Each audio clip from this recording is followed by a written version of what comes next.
Imagine a city where graffiti wasn't illegal, a city where everybody could draw whatever they liked, where every street was awash with a million colors and little phrases, where standing at a bus stop was never boring, a city that felt like a party where everyone was invited, not just the estate agents and the barons of big business. Imagine a city like that and stop leaning against the wall. It's wet. This was said by Banksy. Banksy is the pseudonym of a street artist, director, and social activist from England, whose real name and identity are unknown to the public.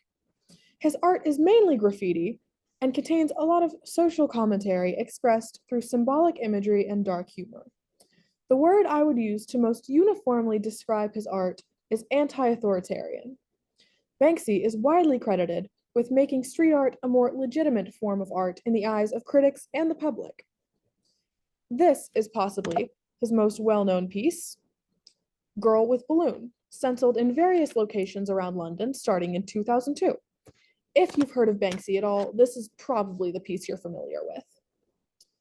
Obviously, as his whole thing is being anonymous, there's not a ton of information on his early life or even on his name or appearance available. While several theories on Banksy's identity have made their rounds online, all have been seemingly disproven. Most likely, though, he was born in the mid-1970s and raised in Bristol, England, in London, basically. He's been a tagger, or someone who does illegal graffiti in public places with spray paint, since his early teen years, but first came into the public eye in the early 90s, when people started to really look at his work as something more than just the illegal scribbles it had always been perceived as in the past. He soon turned from freehand spray painting to stencil work, and that's been the iconic look of his work ever since. His first large piece of note was titled The Mild Mild West, painted in 1999 in Bristol, London. The mural shows a teddy bear throwing a Molotov cocktail at three police with riot shields. This was in response to the police recently attacking people attending a rave in Bristol, and shows that even a gentle and kind person can resist the powers that be if they're being oppressed. It is clear that from his early days, Banksy was firmly anti-establishment. Other pieces you may have seen before include Flower Thrower, showing a man throwing a bouquet of flowers like a Molotov cocktail, Bomb Love, showing a woman hugging an atomic bomb, and Kissing Coppers, showing two London cops making out.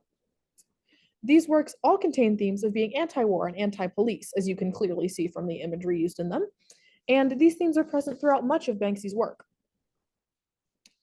Personally, two of my favorite works by Banksy are Follow Your Dreams and Well Hung Lover. Follow Your Dreams was painted in 2010 in the Chinatown area of Boston, Massachusetts. It shows a dejected artist whose graffitied message of Follow Your Dreams has been defaced with a sign saying canceled. This piece is about how people who seek the American dream often find that it is unattainable and become disillusioned. Such a bold critique of the American dream was a potent message in a community populated by so many immigrants and first-generation Americans.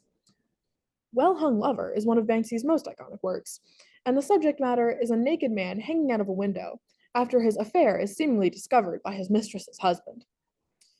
It was painted in 2009 on the side of a sexual health clinic in London, and was retrospectively made the first piece of legal street art in the United Kingdom by city officials. In addition to his famous stenciled work, Banksy has also created other forms of art, including sculptures, installations, and films. One of his sculptures is called Ballerina with Action Man Parts, made in 2005, which shows a young girl in a tutu and pointe shoes, as well as a gas mask. It juxtaposes the innocence of the little girl and the delicacy of the ballet outfit, with the rough horror of war shown in the gas mask and the rough terrain she's walking over, as well as the rats at her feet. Another sculpture/installation he did was called The Village Pet Store and Charcoal Grill. This opened in October of 2008 in New York City, and it included several animatronic animals, such as a mother hen watching over her baby chicken nuggets while they peck at a barbecue sauce cup, an ape sitting in a tiny cage watching a television, a jaguar that on closer inspection is a fur coat, and a rabbit applying makeup. It was a statement on our relationship to animals with regards to factory farming and animal testing. It's a really interesting body of work because it, in my opinion, successfully combines absurd humor with a very real and dark issue. Banksy has also been involved with two films, one of them being Exit Through the Gift Shop, which we watched in class. This was directed by Banksy in 2010 and is about street art in a more philosophical sense. And the other is Antics Roadshow, pardon me, made in 2011, also directed by Banksy. And this focused on social activism through quote unquote pranks, which were essentially acts of graffiti and guerrilla art. So obviously right up Banksy's alley. Now, of course, being primarily a graffiti artist and one whose art contains such controversial themes, there is no shortage of people who do not approve of Banksy's art, both in content and in method. This has, unfortunately, led to several instances of his art being removed or painted over. His pieces Pulp Fiction, created in London in 2002, One Nation Under CCTV, created in London in 2007, another one of my favorites, have both been destroyed, with officials saying that Banksy's fame gives him no more right to do graffiti than a child, as it's still breaking the law, no matter the quality of the art. The piece Gorilla in a Pink Mask, painted in London in 2002, was also painted over in 2011, when the building it was on became a Muslim cultural center.